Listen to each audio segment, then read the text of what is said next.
dire comment se comporter quand vous arrivez à l'école.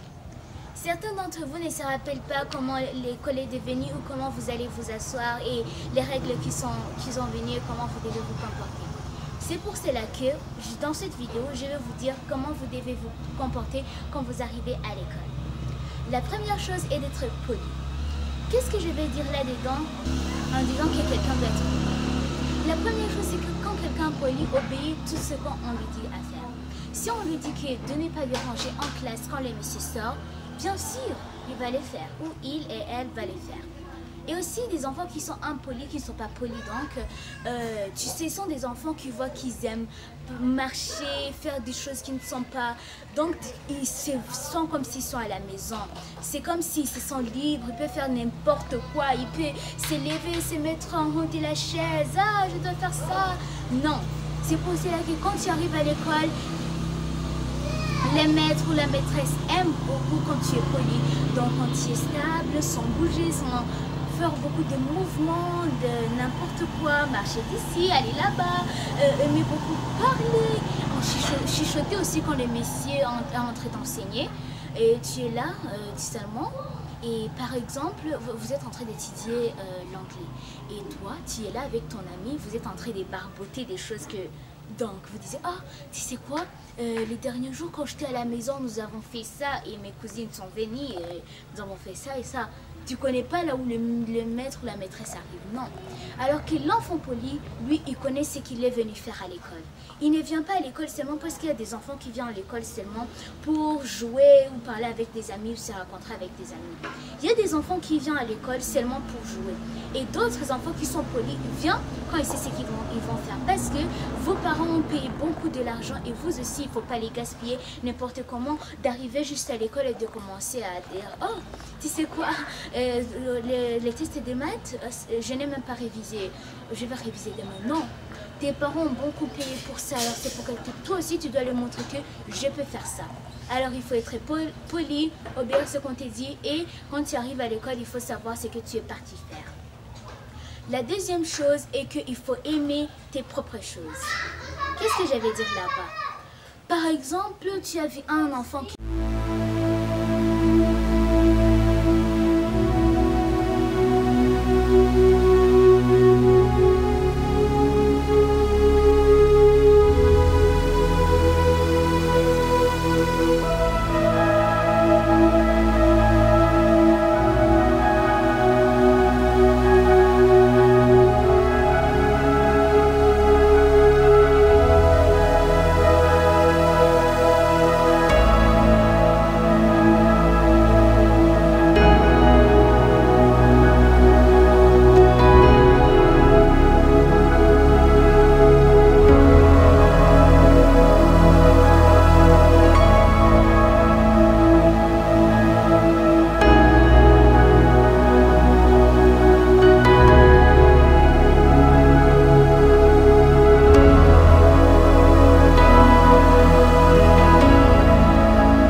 propres choses pour ne pas devenir comme eux. Et si tu vois ça aussi, il faut aller demander à tes parents que je veux ça. Mais il y a certaines fois que tes parents t'ont donné ça parce que c'est la capacité qu'ils ont à avoir. Par exemple...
C'est un accident, c'est directement passé de la poubelle. Oh, Est-ce qu'on peut partager?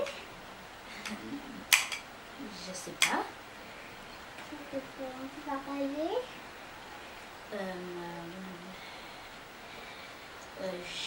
Ok. Ok. Merci. Sarah, on peut partager? Ok.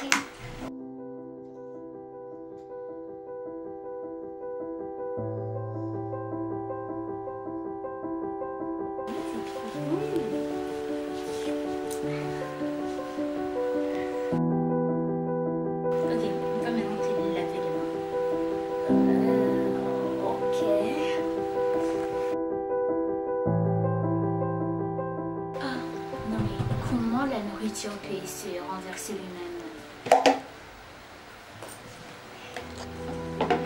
Ah, voilà. C'est pourquoi elle nous a dit qu'il n'y a rien. Tu vois, ça, c'est pourquoi elle nous a dit qu'il veut rien. Oh, c'est trop beau pour toi. Moi, madame, elle fait un sandwich. Ah, c'est bon.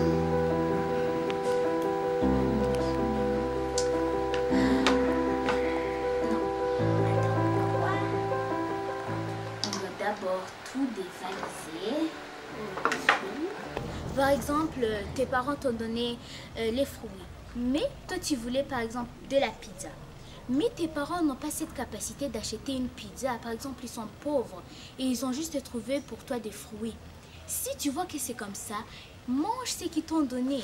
Une fois va arriver, tu vas voir qu'on va t'acheter de la pizza que tu voulais. C'est pour cela que même si tu vois ça, ne demande pas. Et maintenant, surtout quand on va retourner à l'école, c'est dans le confinement, on ne doit plus partager des choses. Alors c'est pourquoi tu vois, comme ça, si le maître va commencer à vous dire de ne pas partager ça, ne croyez pas que c'est parce qu'il ne vous aime pas ou il ne veut pas que vous donnez à votre ami. Aussi, c'est pour qu'il veut vous protéger du Covid-19 pour que vous ne tombez pas malade. Et la troisième chose qui est la dernière chose, c'est de toujours obéir les règles de la classe. La première règle de la classe, surtout dans toutes les classes, c'est toujours de suivre le monsieur. Et aussi, c'est pourquoi vous voyez que des enfants qui ne suivent pas des messieurs deviennent des enfants de la rue. Les enfants que vous voyez qui passent ici, c'est parce qu'ils sont même arrivés à l'école, ils ne connaissent pas ce qu'ils vont faire, comme je l'ai dit, et ils ne suivent pas le monsieur, ce qu'il fait. C'est là où on va les donner l'examen et ils vont échouer. Alors, ce que je veux dire là-bas, c'est que quand le monsieur est en train de décider, enlevez toutes vos choses de la tête. Si vous étiez en train de penser à propos de « Oh, quand je vais arriver à la maison, ma mère m'a dit qu'elle va m'amener en ville pour aller m'acheter de nouveaux vêtements. » Non, enlève ça dans ta tête, concentre-toi sur ce que le prof est en train de dire. C'est pour cela que c'est toujours la première règle de la classe. C'est là où l'enfant est la première ou le premier de la classe.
m'a dit qu'elle va m'acheter une nouvelle mallette. J'envie beaucoup de la voir. Et tu ne sais pas ce que le prof ou la professeure est en train de t'enseigner. C'est pourquoi il faut toujours suivre votre maîtresse pour que vous ne deveniez pas comme ces enfants de la rue qui passent, qui viennent, qui te demandent beaucoup de choses. Est-ce que tu peux m'aider à voir ça? C'est pour cela qu'on vous a amené dans des écoles pour qu'on vous enseigne ça. Les amis, merci d'avoir suivi ma vidéo et surtout, n'oubliez pas d'être poli, d'aimer toujours vos choses et de suivre le monsieur quand vous arrivez en classe pour que vous n'échouez pas dans vos tests ou pour que vous ne deveniez pas des enfants de la rue. Parce que bientôt, nous allons commencer les écoles et je vais vous rappeler de faire toutes ces 3 choses que je viens de vous dire pour ne pas devenir des enfants de la rue ou des enfants qui n'ont pas étudié. Merci d'avoir suivi ma vidéo, à la fois prochaine et aussi n'oubliez pas de liker cette vidéo et de vous abonner dans ma chaîne YouTube et de cliquer sur la petite cloche de notification pour recevoir toujours mes nouvelles vidéos. À la fois prochaine!